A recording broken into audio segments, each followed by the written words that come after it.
Olá amigos, eu sou Carlos Barros e este é o canal História Crítica e Humorada. A nossa aula de hoje é sobre o imperialismo no século XIX. Volto já.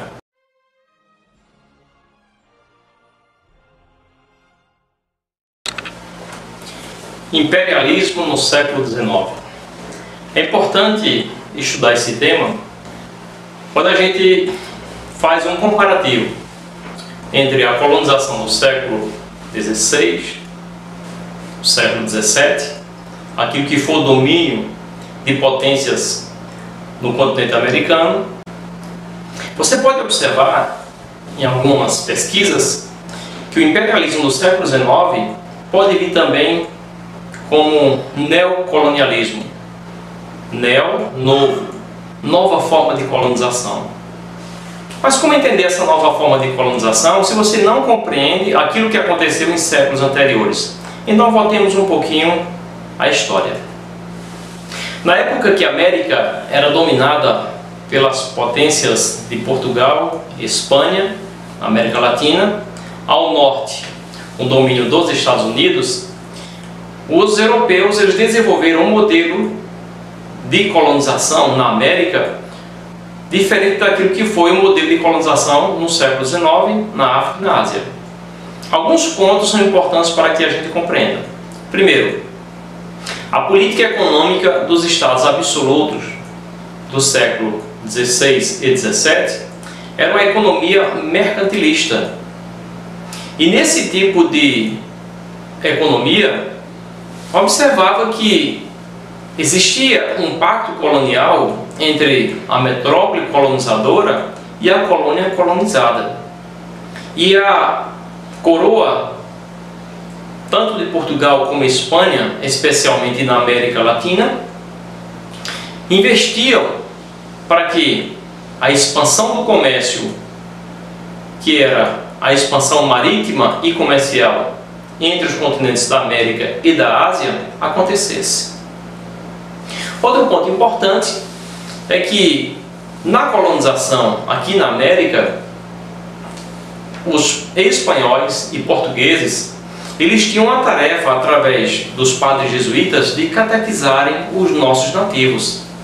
Isso a gente percebe um grande preconceito da religião, tanto que foi preciso, a partir da nova religião, através do catequizar os nativos, poder trazer uma nova cultura, trazer novos costumes, tradições, uma nova língua, tudo isso para poder facilitar o domínio dos europeus na América através da religião.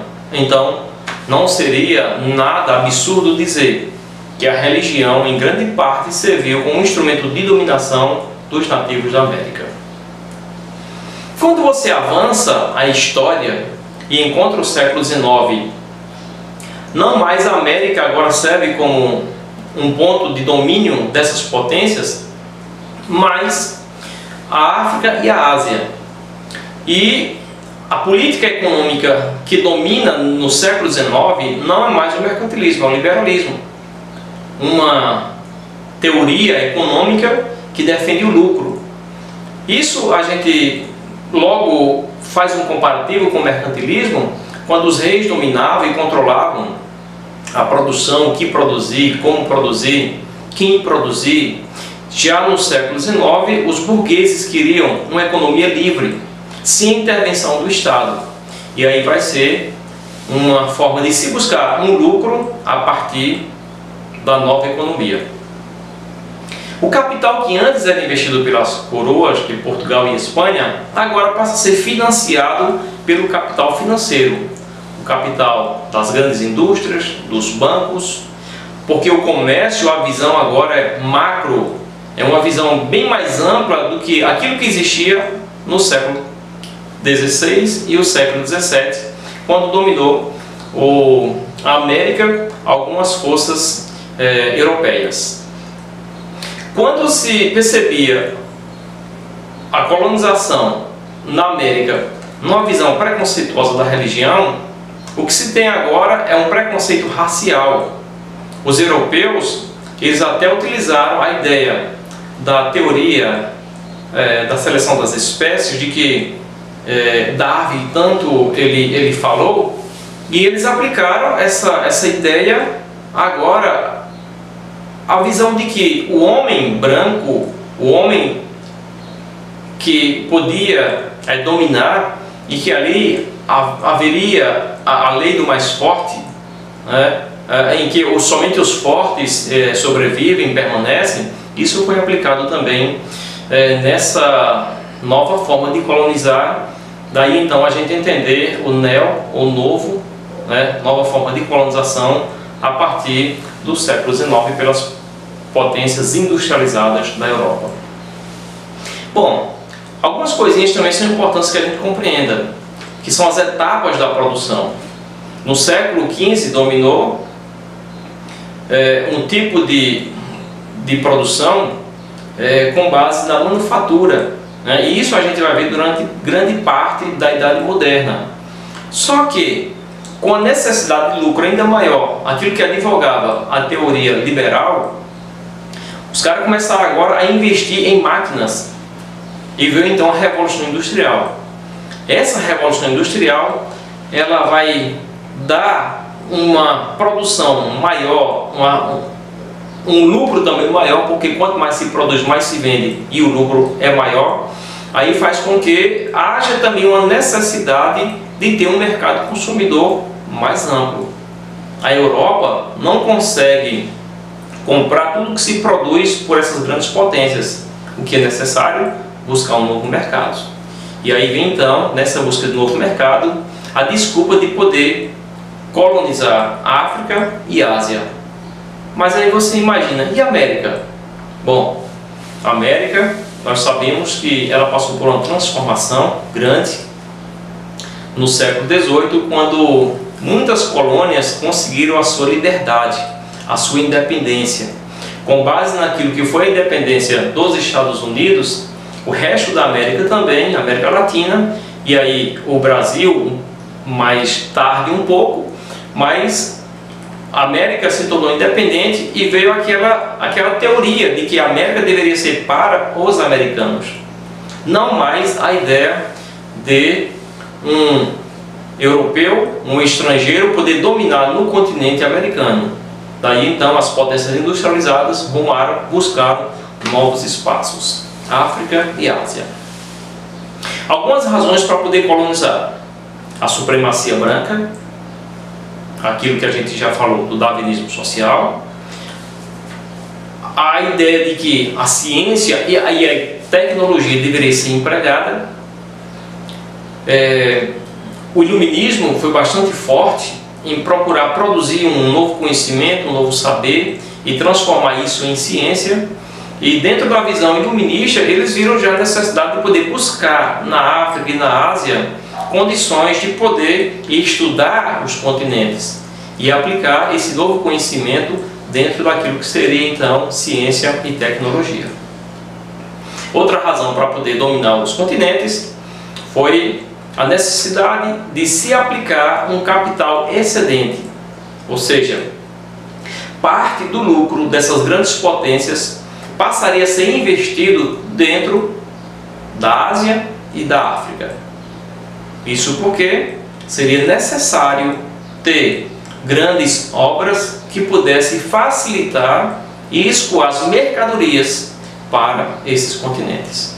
Então, grandes canais foram feitos, grandes obras, estradas, tudo uma forma de poder levar melhorias, mas ao mesmo tempo de poder ter nesses continentes uma condição melhor que desse vantagem ao colonizador.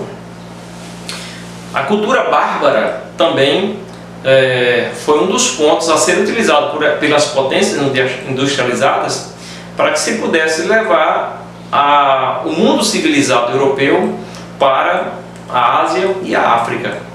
Então achar que a cultura europeia era superior e com isso levar um novo conhecimento, uma nova cultura novas tradições para se implantar dentro da África e da Ásia um mundo mais desenvolvido. E é importante também entender que a Europa não tinha a matéria-prima que era necessária para essa industrialização. Então eles foram buscar na África e na Ásia matéria-prima para ser utilizado na industrialização.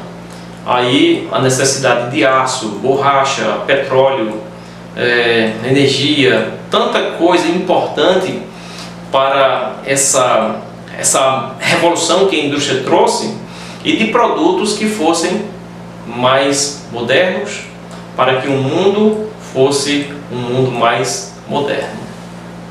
Outra desculpa é que eles vão, a partir da colonização, dar emprego, lógico, um emprego remunerado, mas com a mão de obra barata. E aí você pode até também comparar com aquilo que foi a colonização da América, que a mão de obra era escrava. Então por que não mais escravizar, como acontecia na América, agora escravizar a África e a Ásia? Por dois motivos básicos. Primeiro, porque a escravidão tinha sido proibida. E segundo, porque era necessário ter um mercado consumidor em que as pessoas pudessem comprar as mercadorias dessas potências industrializadas. E aí, com o trabalho escravo, isso não seria possível. Consequência de toda essa situação, guerras entre colônias, ou guerra nas colônias, porque os nativos eles vão começar a fazer resistência à dominação. Aí vai haver guerra da Manchúria, guerra do ópio, guerra dos cipaios, guerra dos bóxeres, guerras e mais guerras acontecendo a partir de 1844 e 45, quando foi feita a partilha amigável, assim chamava a partilha da África. Otto von Bismarck, um alemão, que achava que a África deveria ser dividida, né? E dessa partilha da África, na verdade, aconteceram muitas guerras de resistência. Houve a partir daí uma disputa muito grande pelo mercado internacional, e essa disputa pelo mercado internacional acabou gerando uma intriga entre as potências industrializadas que levou à formação de alianças de guerra. Resultado: Primeira Guerra Mundial, Segunda Guerra Mundial. O continente africano é hoje marcado por grandes problemas sociais, como a fome, a miséria, as guerrilhas, a falta de recursos diversos, a água, energia, enfim, é um continente que vem sofrendo ao longo do tempo por interferência de outros países, de outras potências, a partir de meados do século XIX. A fome, a prostituição tem sido uma marca histórica nesse continente devido a essa interferência ocorrida com a Conferência de Berlim, onde países potências industrializadas fizeram a partilha desse continente para que fosse dominada por essas potências industrializadas. A Ásia também vem sofrendo bastante, e a Inglaterra tem exercido uma forte influência nesse continente. O filme Diamantes de Sangue retrata a interferência dos países industrializados em busca de recursos como riquezas naturais da África para que pudessem enriquecer as grandes potências industrializadas da Europa. Isso tem sido uma vergonha para a nossa história. É isso aí, amigo. Então, como a gente já viu, consequências diversas chegaram para a África e a Ásia, e para o mundo também, a partir da industrialização, a neocolonização e as guerras. Mas ainda eu gostaria de me deter a dois pontos dessas consequências, que é a formação de trustes, que é a fusão de várias empresas para formar um monopólio, para dominar uma oferta de produto ou de serviço. Uma outra coisa que se percebe é a formação de cartéis, que é acordo entre empresas concorrentes para fixar preços e eliminar os concorrentes, gerando um sério prejuízo ao consumidor. Então você imagina o seguinte: no primeiro, os trustes, está ligado à questão da produção, e o segundo, cartel, o valor do produto. Ok? Existem leis antitrustes, existe uma forma de poder blindar o mercado contra a formação desses grandes monopólios de empresas. Você imagina, por exemplo, o seguinte: se vamos criar situações hipotéticas. Imagina se a energia solar pudesse ser utilizada nos automóveis. O Nordeste seria bastante interessante com o sol, né, e esse clima agradável de 36, 38 graus, não é verdade? Imagina ainda se a água pudesse ser utilizada como forma de combustível para os automóveis. O óleo da mamona para o Nordeste também seria uma beleza. O óleo de piqui para a região de Goiás e de Mato Grosso. Dá para perceber que diante desses exemplos do que poderia ser um combustível diferente, isso poderia prejudicar as grandes empresas como Petrobras e aqueles postos, as redes que dominam a distribuição de produtos como a gasolina, o diesel, o etanol. Então seria bastante complicado. Daí então se blindar essas grandes empresas formando associação ou associações para domínio de mercado. E aí, lembrando a nossa querida presidente Dilma Rousseff, quando ela fala em estocar o vento. O vento podia ser isso também, mas você não conseguiu ainda tecnologia para estocar vento.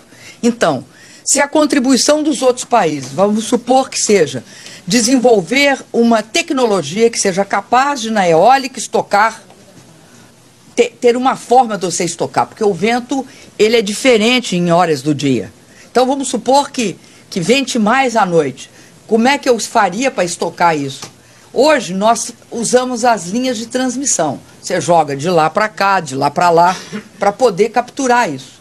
Mas se tiver uma tecnologia desenvolvida nessa área, todos nós nos beneficiaremos, o mundo inteiro.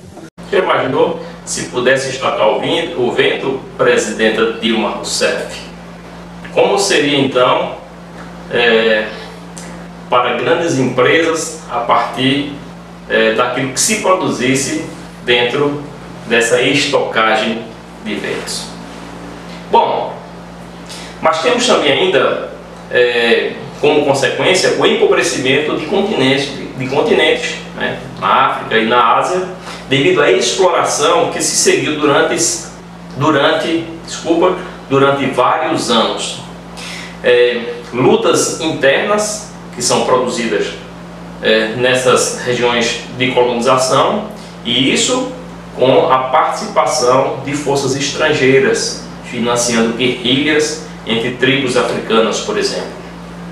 A fome, a miséria, o desemprego, a prostituição, o comércio ilegal de armas e drogas.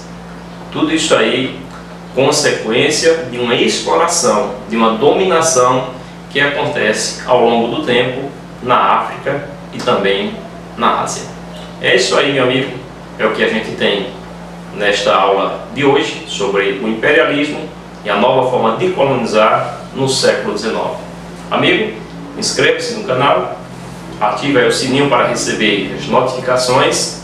E é isso aí, galera. Até a próxima aula.